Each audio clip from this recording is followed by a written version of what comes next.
Hi, I'm Jen Roberts, and today we're going to be discussing the patient-driven payment model. We're going to be discussing tips for the staff interview of the residents. So it's going to be very important that we're able to capture a true picture of how the resident is feeling when they enter your building those first 8 days. We know it's very important to build a strong rapport with your residents so they feel comfortable letting you know how they truly feel. My first tip on this starts at the admission process. Be upfront upon admission. Let the family members and the resident know that you're going to be asking a series of questions that you ask all residents when they enter your facility. Let them know that these questions are going to help guide your care, and it's going to help the staff provide the care that the resident prefers. So if the family members know up front and the resident knows up front that staff members might be reaching out to the family or to the resident to ask their preferences, how they're feeling about the stay in the facility, and they will know to expect that, and when you come in, they're not going to be caught off guard by the series of questions that we're going to be asking them. So tip 1, start that process on admission. Tip 2 for the staff resident interview portion is to possibly consider creating a welcome book. In your welcome book, this could contain things like the remote control, channels for the TV, times of activities, a dietary section where you actually have the residents' preferences so they could select. They could select if they would rather have a grilled cheese versus meatloaf, things of that nature. Making sure the dietary menu is there and your available options and ordering times. So that would be nice for the residents. So when they come in, they can see how do they work their remote? How do they order their dinner? Things like that. In that book, we could also keep a list of the questions that we're going to be asking the resident. That way, they can look through these and they can have some type of idea as to what the questions are going to pertain to. They can start thinking about those questions so when you come in, they are ready to share because we've taken the admission piece and they've known that they're going to have a series of questions. Now they've admitted they've been there a few days. They've had their welcome book. They've gotten to know the facility. Maybe in the welcome book also consider having the staff names. Or if your CNAs wear yellow and your nurses wear green, maybe you have a key in that book that says, welcome. Our CNA staff here wear yellow. Our nurses can be found in the green uniforms.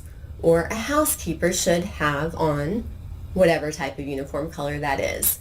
So you can see where I'm going with this.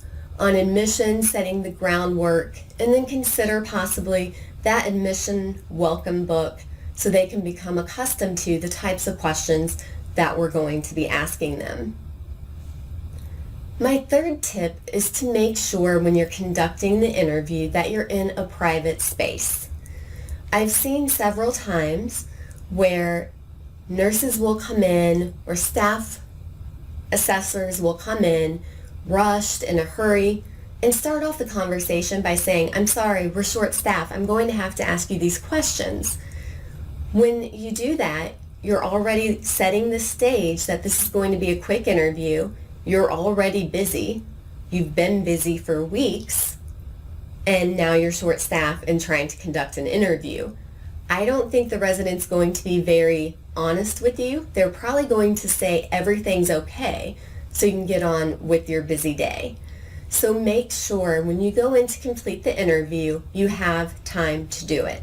Sit down with the resident, maintain eye contact, ensure the roommate is out of the room if they have a roommate, or see if you can go to a private area. Shut the door. Make sure you let the resident know that now you're beginning these questions and you have to read some off of a page. But reassure them you do this for all residents, and hopefully now they've heard this on admission, they've had their welcome book, and now they're ready to conduct the interview with you in a nice, quiet environment. Make sure that no one else can hear the conversation. That way the resident feels very comfortable sharing the information with you. Also, make sure if there's any hearing impairment that you have an appropriate amplifier for the resident so they can hear the questions. If a resident cannot hear what you're saying, there's no way that they can answer those questions appropriately.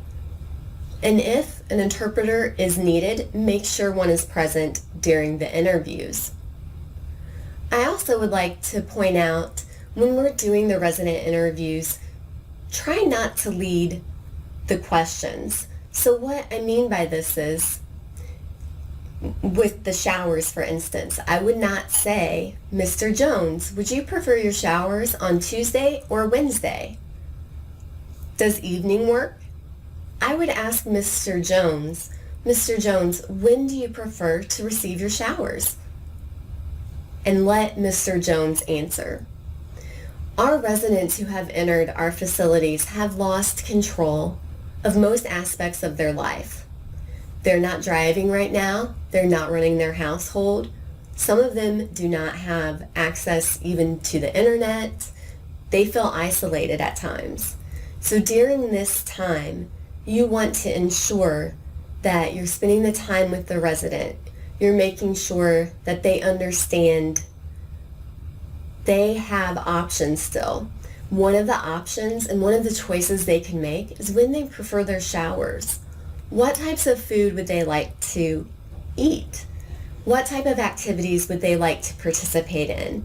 Those are the type of questions we do not want to be leading with. We want our residents to answer that truthfully and honestly so we can provide the best quality of care that we can. I hope you found these tips helpful. I appreciate you joining me today. Please hit that subscribe button and ring the little bell next to it so you'll be notified when we have other videos.